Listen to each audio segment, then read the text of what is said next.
What's going on, everybody? It's your boy C-Zar, and we are talking about Bitcoin today. It is the 30th day of August, and here we are at about $108.5 thousand with 10 hours and 22 minutes left in the day. We've hit a low of about $107.3 thousand, and we've had quite the downturn since the 14th here, or the 15th. Sorry, it is the 14th. Since the 14th of August, I think we've dropped an overall 13%. Yeah, let's see, high to low here. Yeah, we're going to go over the price action. Hit that like button, subscribe if you want to see more content like this, and let's get into it, you guys. Is this the low? Is it not the low? Time will tell. I'm going to delete all these because who cares? We kind of went over that yesterday a little bit, and it's old news at this point. Looking at this here, over the past 30 days, we've had about $20 billion in shorts pile on, and that's a big deal, you guys, because I want to say about $4 billion of those shorts got piled on here over the past 2 days, over the past maybe like 36 hours. Okay, so $4 billion out of 20. I mean, that's 20%, right? Yeah, because like 5 times 4 is 20. So yeah, that's 20% of these shorts got piled on at the lows. Okay, not financial advice, not a financial advisor, but this is the perfect environment for a short squeeze. And short squeezes, man, we typically rip. I wish there was a way to apply this 30-day metric. I wish CoinGlass had something where you could take this and then apply it to a specific date range, so we could compare notes to what this looked like over here to what this looked like over here. Right, that was definitely just a short squeeze right there, or that might have been the Bitcoin Strategic Reserve news. I forget. I think that's what that was, but same thing. Whatever. Probably squeezed some shorts nonetheless. We've been here before. We've been at this exact area before and moved up. Right over here, and it might seem abysmal right now for Bitcoin. It might seem like we are desolate and going to zero. I actually had a dream that Bitcoin went to zero. I don't think it's going to go to zero. It was actually at negative numbers, like U.S. oil was that one year. It went to like negative $5 or something like that. But I don't think Bitcoin's ever going to go to zero, you guys. But on a real note here, we've been at this area before, and 1, 2, 3, 4, 5, 6 days later, less than a week later, we were all the way up at $123,000. So just to keep in mind how fast Bitcoin can move, even from these same prices, right? We could absolutely make our way back up here and higher in a matter of no time at all. It could be the second week of September, and we're going to get really, really bullish here. And I don't know if it'll be the second week, but sometime in September, I do expect September to be a green month. I am going to make a video either later today or tomorrow talking about why I expect September to be a green month, and we'll go over that, or at least not a bloodbath like a lot of people are calling for. But in this video, I want to keep it relevant more to today. Looking at the 1 hour time frame, let's see. Looking at this here, the RSI has broken. Whoa, there's a fly. Do some karate chops. Flies hate karate. Just so you know, if they're ever bothering you, you go watch out, and they will watch out. 1 hour time frame here. You have to do it for 15 seconds though, because they'll come back. So you got to one karate chop, 2 karate chops. Show them that you know some Aikido, right? Or some, I don't know. I actually don't know any Aikido, but I pretend.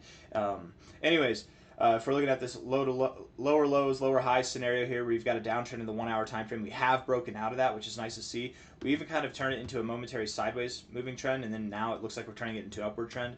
Now that it's in an uptrend, we are at these resistance points. It might make sense to come down and find support at the support points here. So we could come down to the 40, the 35. Bitcoin does like to find support at the 40 to 35 area on its RSI across several time frames. So with that in mind, and being how neutral we've been, if we were to return back down below $108,000, don't panic. That could happen. Hell, we could even go a little bit lower than that. We could see prices that are below this low, and we're still fine. I don't know if we will. I feel like that is the low. We've got the nice, bullish divergence that's taking place. And that divergence actually, now that I think about it, would suggest that we continue to move up all the way up to 109.6K. But again, if we're playing out by the divergence, inevitably we're going to get up here, okay?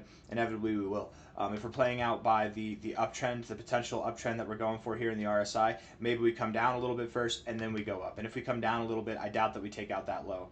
But ultimately this divergence started back here at this low, so I would expect that not only do we get to this area, but we probably break through it a little bit.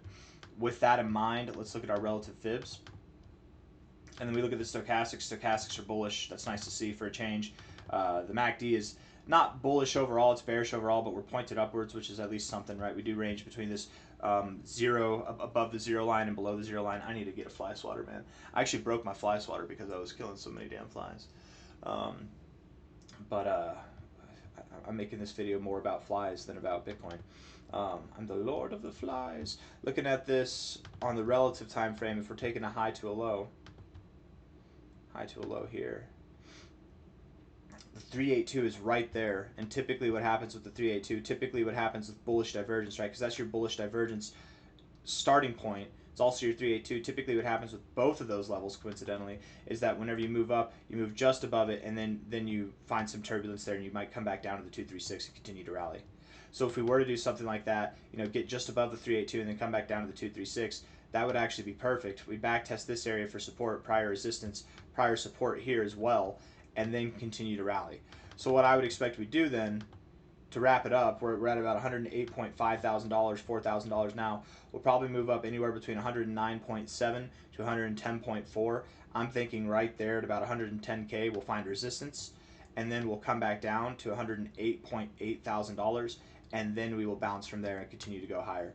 Once we see that, we'll have a little bit of an uptrend, higher lows and higher highs, and at that point we can start to lean on the idea more that this is the low, okay?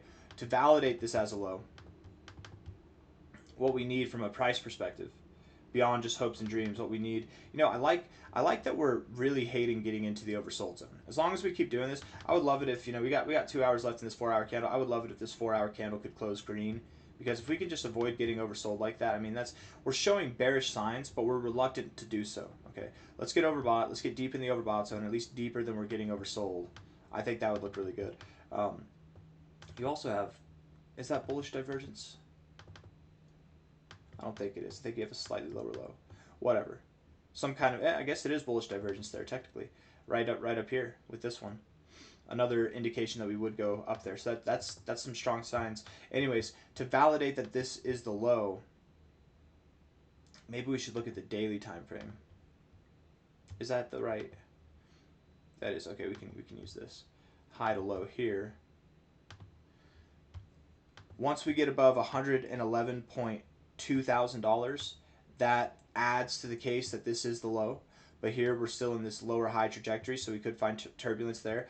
I think ultimately, for the mega sticklers out there, the mega bulls or bears who need more evidence to prove that they're wrong and that the low is in, I think we need to get all the way up above 117.6K. If we can get multiple days in a row to close above $117.6 thousand, the golden ratio there, I think you're crazy if you still think we're going lower than this low. Okay, at that point we're going higher. There's no denying it. Okay, but I would start to get excited personally once we get above about 113.6K. We close multiple days in a row above 113.6K. We're breaking out of this downward range. We're getting a higher high. We're above the 382. We're showing some productivity. We could even come back down and find support at the 236 and then go up, right? That's fine. But 2 days in a row to close above 113.6K, that's what it would take for me to be convinced that this is the low. To be completely convinced, and there's really no denying it, I guess, would be 117.6 multiple days in a row. We could, and then whenever we do get all the way up to 122.4K, at that point, it's just irrefutable evidence that we are about to see new all-time highs. We're knocking on heaven's door with that one, okay? So looking pretty good on that front. Also, just identifying this downtrend for what it is. Looking at this here. Let's see, delete all those things and put a line on it. Let's get that high there coming down. All right, so identifying this downtrend for what it is. What we're looking for is a bit of a different reaction. Here we found immaculate resistance. Here we just moved down immediately. Here you kind of grinded for a second, but you moved down immediately. We're looking for something that's a bit different. Maybe we find turbulence here, but we're looking for something that doesn't provide a lower low, a different reaction, right? That's what we want. Some kind of different reaction. We can consolidate there for a little bit. That's fine, and then continue to move up. Maybe it's the weekend, so Saturday we move up there, something like that. Sunday we move down. Yes, we could be all the way up here by the end of today. When I say all the way up here, it's only like a couple $1,000s higher. And then consolidate going into Sunday, and then Monday we could start to rally, or we could move up above it and do the same thing, kind of back test and consolidate there. I wouldn't be surprised in the least, and I've been calling for this. I called for it back here at this low, we're looking for, and it doesn't have to happen this way, but I wouldn't be surprised if this happened, if we left a gap. Hold on, guys. People are bearish right now. People are very, very bearish right now with Bitcoin. And they look for all the indicators, all the implications they can to suggest that we're going lower, to add to these shorts at a completely unprecedented level. If we move up from here over the weekend between Saturday and Sunday, if it's Monday, the 1st of September, and we are up higher, there's going to be a gap in the price for the CME gap, the Bitcoin futures CME gap. And then people will rely on that to tell them, oh, it's definitely going lower now. We definitely know that the price is going lower, and that'll add to the shorts. We'll be at higher prices, and people will add to the shorts still, take off their longs, and that'll probably allow for the price to grow with ease to the upside as well. Doesn't have to happen that way. Maybe we gap up, and then we come back down to fill the gap, and then we rally. Whatever. However it happens, it's fine. But we're looking for, at the end of the day, what I'm really trying to talk about is we're looking for a different reaction here with this trend line than what we've seen the past 3 times. Okay. Looking at the stochastics are bearish at the moment. At the moment, they're bearish. That's why I think it's essential for this 4-hour time frame to close green. If we can close it green, we got 2 hours left. I think that we have a good chance. The 1 hour looks good, so I'm thinking that we will close it green. The MACD, higher lows here, and the oscillators, lower lows, it's bullish divergence. I think we got some good bullish divergence going on. That would imply that we go higher as well, up to that 110K area, right? So, and then of course, just looking at the trend for itself, you know, lower lows, lower highs, you kind of look like you're at that point. In fact, what we have here is a partial decline. If we're looking at this, hold on. Something like that. We could take, would it be this low to this low over here? Yeah, something like that. You see how you reached for the trend line, but you couldn't hit it?